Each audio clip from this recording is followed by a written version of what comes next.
Penulisan resume, lamaran kerja dan wawancara. Menjelaskan pengertian resume. Menjelaskan persiapan yang diperlukan sebelum membuat resume. Mengidentifikasi resume yang baik. Menjelaskan pentingnya surat lamaran kerja.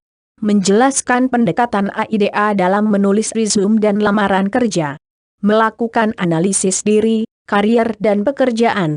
Menyusun resume dan surat lamaran kerja yang baik. Penulisan resume.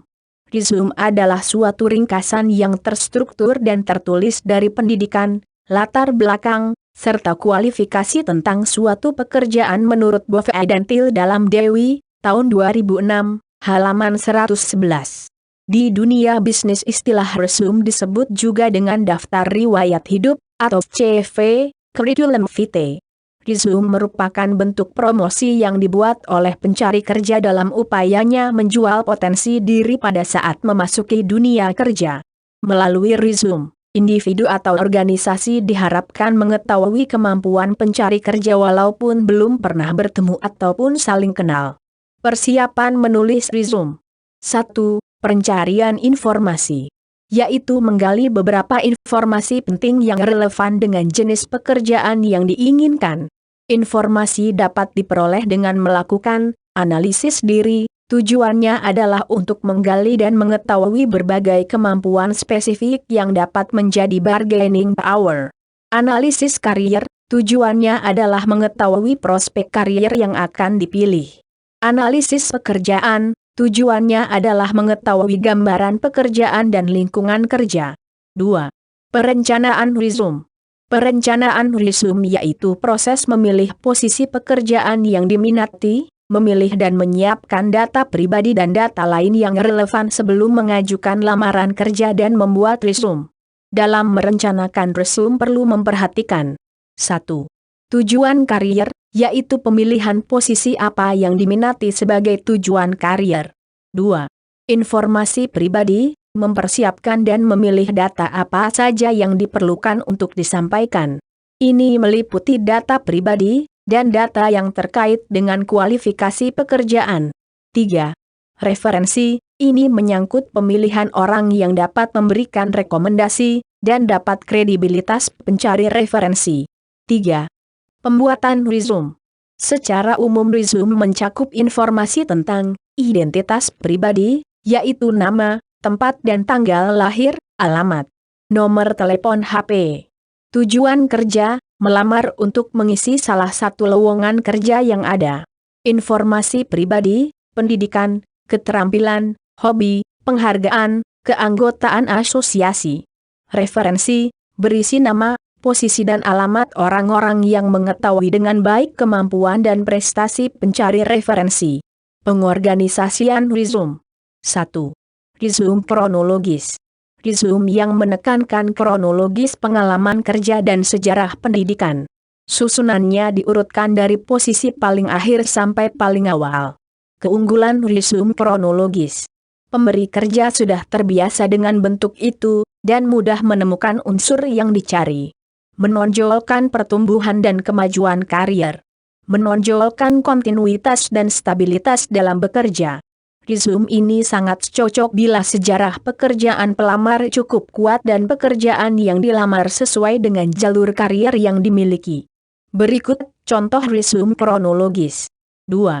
Resume fungsional. Resume yang disusun atas dasar fungsi-fungsi dalam organisasi yang dapat dilakukannya dengan baik dan menguraikan terlebih dahulu keterampilan yang relevan. Keunggulan resume fungsional. 1. Pembaca langsung mengetahui kontribusi yang bisa diberikan oleh pelamar. 2. Pelamar menekankan pengalaman kerja lebih awal. 3. Kurang menekankan kemajuan karier atau masa menganggur yang lama. Pendekatan ini sering digunakan oleh pelamar yang baru lulus. Berikut contoh resume fungsional. 3.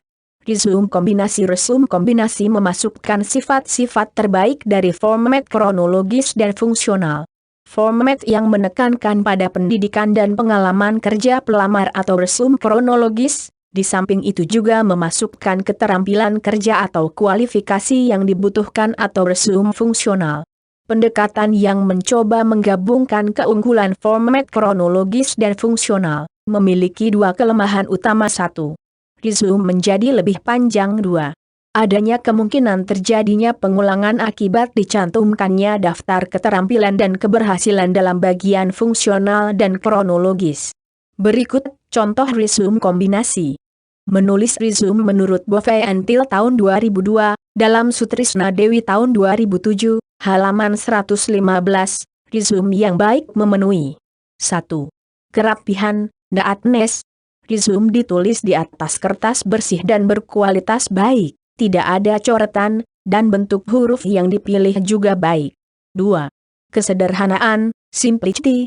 Bahasa yang digunakan sederhana, jelas dan ringkas dan enak dibaca. 3. Keakuratan, accuracy.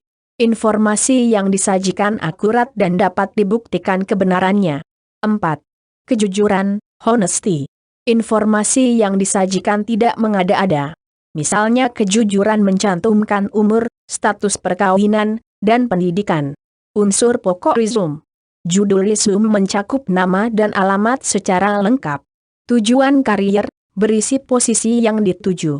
Kualifikasi dasar, mencakup pendidikan dan pengalaman kerja. Data pribadi dapat mencakup nama lengkap, tempat dan tanggal lahir, berbagai jenis keterampilan yang dikuasai, dan data lain yang relevan dengan tujuan karier. Referensi, pilihlah 3 orang yang mempunyai reputasi baik. Kalau mungkin juga sudah dikenal oleh perusahaan yang dilamar. Penulisan lamaran kerja. Pengertian. Surat lamaran kerja adalah surat permohonan akan suatu pekerjaan dari seseorang yang ingin bekerja kepada pihak yang dapat memberikan suatu pekerjaan. Surat lamaran selalu dikirim bersama-sama dengan resume. Pengiriman surat lamaran kerja dapat berupa 1. Solicited application letter. Adalah surat lamaran yang dibuat berdasarkan lowongan pekerjaan yang disebarluaskan melalui media massa.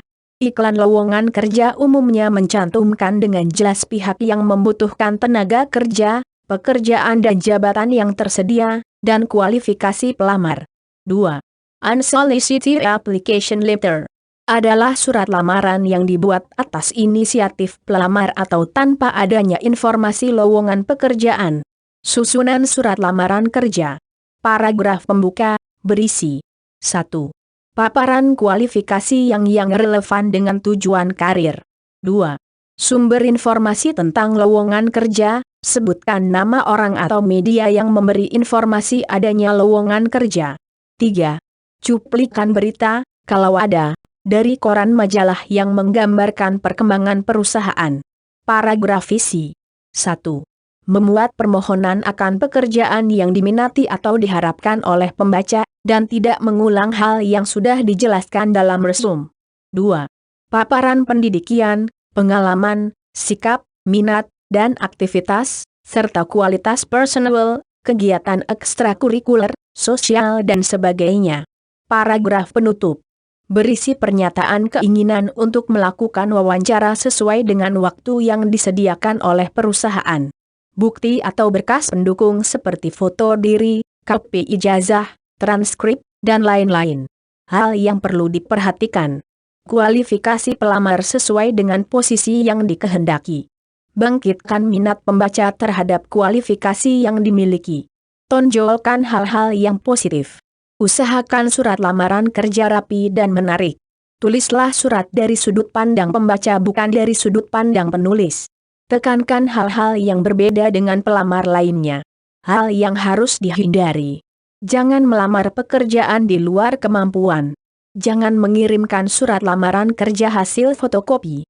Jangan menyatakan Anda siap kerja apa saja. Hindari kata-kata yang berlebihan. Jangan meminta belas kasihan. Hindari mempersalahkan gaji kecuali jika ditanyakan saat wawancara kerja. Jangan memberikan komentar langsung tentang karakter diri sendiri. Tips. Surat lamaran diketik pada kertas berkualitas baik dengan spasi 1,5 spasi. Jika ditulis tangan, harus ditulis sendiri pada kertas yang berkualitas baik, tidak ditulis bolak-balik. Isi surat harus dapat meyakinkan bahwa si pelamar mampu kerja. Jangan bersifat memelas dan minta belas kasihan. Sapaan yang digunakan Bapak atau Ibu dan menggunakan kata ganti orang pertama saya. Berikut contoh penulisan surat lamaran kerja. Wawancara KERJA.